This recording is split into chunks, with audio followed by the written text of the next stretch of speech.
داواکاریمانەوەیە 29 گوندە کەوتوینەتە بواری جێبەجێکردنەوە بۆ تاپۆکردن. ئێستا نەخشەی بنەڕەتی گوندمان هەیە، سنوورمان هەیە کە دیاری کراوە، شارەوانی خۆی نەخشەی بنەڕەتی بۆ ئەم 29 گوندە کردووە. ئێستا کە تاپۆکردنەکە ئەڵێ بەس خانوو ئەگرێتەوە، نە هەیکەل ئەگرێتەوە، نە زەوی ئەگرێتەوە. ئەو خەڵکە هەمووی زەرەر و مەنگ بووە.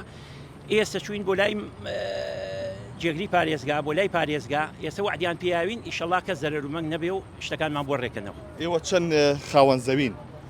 والله ئێستا ئێمە من نوێنەری مەلاداوتم، مەلاداوت 1680 قەتعەیە زەویە. بەس زەویەکە دەوری 600 حوسەیەکی خانووە وەکەیکەی زەوی و هەیکەلە. هەیکەل و زەوی شمول ناکە. ئێستا بەڵێنیان پێیاوین کە پارێزەرمان بن و حەقی خۆشیەتی، چونکە ئێمە نەخشەی بنەڕەتی گوندمان هەیە، فۆرممان هەیە، هەمووی یەکی فۆرمێکی بەناوەیە. هەتا 2022 یەک کێشەمان نەبووە. چوین لە شارەوانی عەریزەمان ناون وەکو ختووی مەلی، وەکو هەوارە بەرزەوە کورسات، چوین هەموو معاملەیەکان بۆ کردوین و کردومان بە خانوو. ئێستا ڕاگیراوە لەبەر تاپۆکە.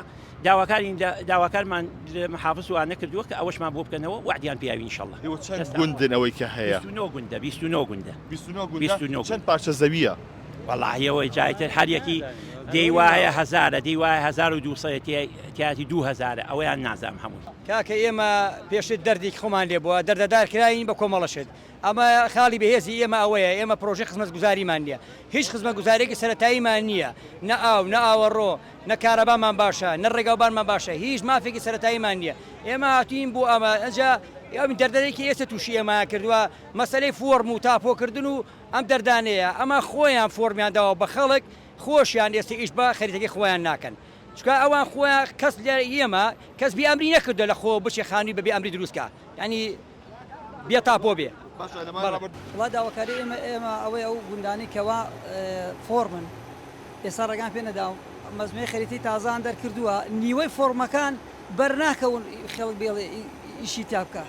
ئەجا لەسبەر ئەوە ئێمە نازانین ئێستا چی پێ، نە ئیجازەمانە دێنێ، ئەوە تەقریباً لەوە 4 ساڵ 5 ساڵە بێ ئێمە کڕیمانە لەوێ، نەدێڵێن خانووی تا بکەین، نەدێڵم بین بە سەحابی ئەڵێن هەر ئێوە فۆرمە ناخوا. ئەو فۆرمەش کاتی خۆی شارەوانی خۆی تەوزیعی کردووە، خۆی داوێتی بە خەڵک. لەکوێ شوێنەکانیەوە؟ ئێمە لە کانی بەردینە، ئێمە لە داودە خێوەتەیە، ئێتە 28 دێ بە دیەکانی کەشە، بەڵام ئەوەنی ئێمە لە ئەوێ. وادی چیان پێیان لە ژوورۆ؟